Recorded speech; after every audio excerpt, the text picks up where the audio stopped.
I'm tired of using K1 Speed helmets. They're always falling apart, they're stinky, and they never fit right. So I've finally gotten the money together to buy my own helmet, which is sitting on the table right behind me. But before we do that, I want to talk about my sponsor, Dubby. When I say that it's an energy drink company, you might think to yourself, oh my god, it's just another knockoff G Fuel or knockoff Ghost that works for creators. Now, although this is kind of true, it only gets better. Not only does it taste good, it also has an energy boost to get you through your day. I was really skeptical of this at first. I made sure to order this and, use it for a little while before actually putting this into any of my videos. Dubby is not that bad. I really like the flavor and I like what they stand for even more. Dubby is an all-American brand, as you can tell probably from the hat, that include no artificial ingredients, no sugar, and no BS ingredients. Now, how exactly do you drink Dubby? You open up the water bottle, grab yourself a scoop. The scoop is included, which is really nice, and you just pour it straight into your shaker. You close it up, or you can add whatever other supplements you want. Like I add creatine to mine for when I work out. And shake it up, and then you enjoy.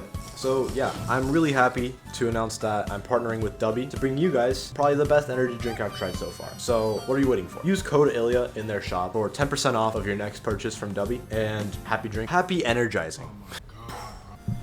Let's get into this helmet review. So this helmet actually comes with a bag, and it's kind of cool. It's a black bag with red handles. This component I use for my Velcro, which I use to mount my camera.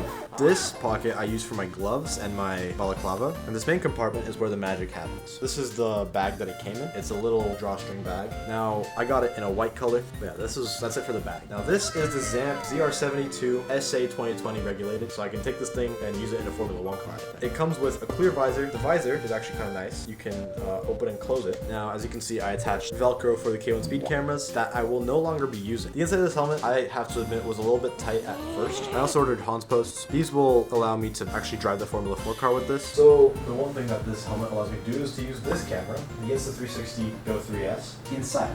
This thing has inbuilt stabilization where no matter how much I move the camera, it will stabilize, I think. It's got a higher resolution, higher frame rate, and a great stabilizing system, which makes it great to use for K1 Speed. But what's the problem with that? K1 Speed, or at least the one that I go to, doesn't allow you to bring your own camera. And as stupid as that rule is, and as much money I have spent on camera tickets, K1 Speed does not let you bring your own camera. And I have my own camera. So why is this helmet better for bringing my own camera? Well, there's a thing called a visor that lets you see my POV through the visor. Now, how exactly am I gonna mount this? It's kind of hard to see, but I put Velcro into here. I'm gonna use this Velcro to mount the little camera pod that this camera comes with, which will allow me to produce high resolution and high FPS stabilized video from a much better perspective than the K1 Speed camera allows me to. So yeah, this helmet will be the solution to one of my longest lasting problems, which is that